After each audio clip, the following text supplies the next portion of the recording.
Cette vidéo comporte tous les commentaires d'études sur les versets disponibles dans la Bible d'études Esprit et Vie, dans la première épître de Jean, chapitre 2.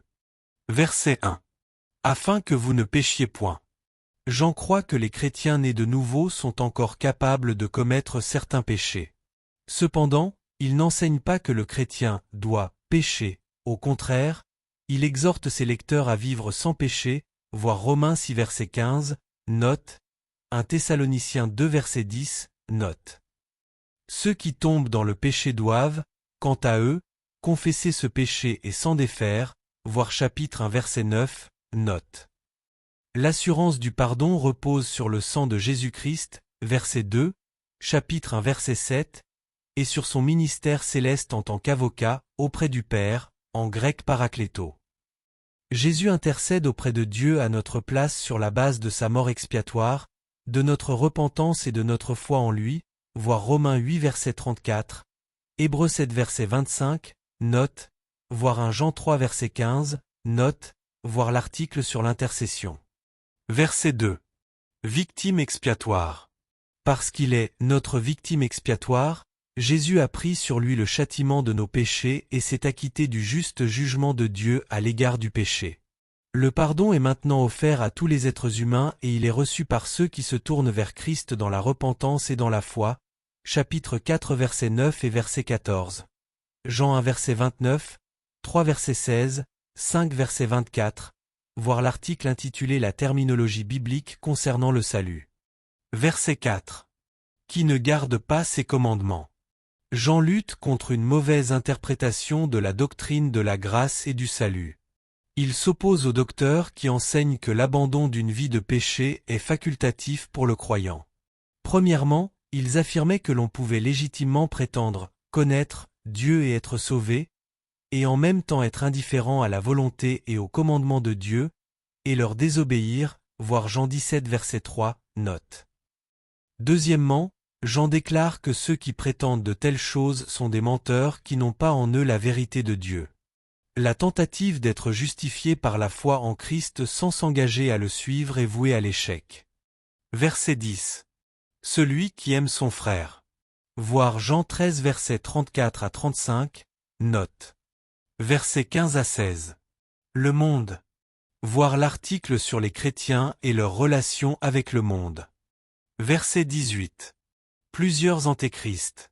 À la fin des temps, un antéchrist ou faux Christ viendra pour gouverner le monde et pour mener une grande rébellion contre Christ et la foi du Nouveau Testament, voir Apocalypse 13 verset 1, verset 8 et verset 18, note, 19 verset 20, 20 verset 10, voir l'article sur l'âge de l'antéchrist. Pourtant, Jean dit que plusieurs antéchrists sont déjà passés par l'Église. Ce sont des croyants de nom qui aiment le monde et ses plaisirs malsains, qui dénaturent l'Évangile et le message de la croix, et qui s'opposent personnellement à Christ et à sa justice. Verset 19. Ils sont sortis du milieu de nous. Lorsque les antéchrists se sont séparés de la communion des vrais croyants, ils n'étaient pas véritablement sauvés. Il existe deux possibilités. Premièrement, ils n'ont jamais été de vrais croyants, ou, deuxièmement, ils ont été sauvés par Christ pour un temps, puis ont abandonné la foi, voir l'article sur l'apostasie personnelle. Verset 20. L'onction. Les croyants reçoivent l'onction de la part de Christ, c'est-à-dire le Saint-Esprit, voir 2 Corinthiens 1 verset 21 à 22. Par l'Esprit, nous connaissons la vérité, voir verset 27, note. Verset 24.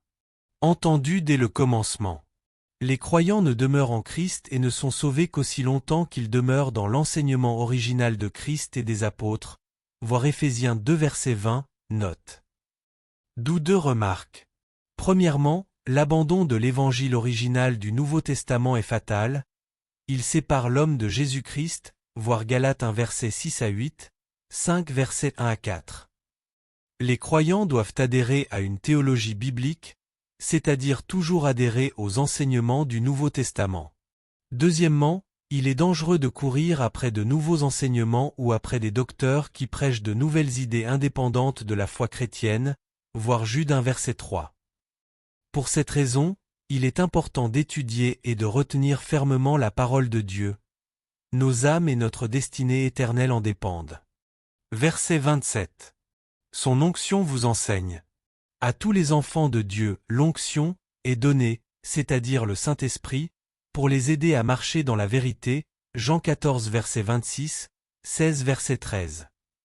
Alors que les croyants demeurent en Christ et lisent la parole de Dieu, l'Esprit les aide à comprendre les vérités menant à la rédemption.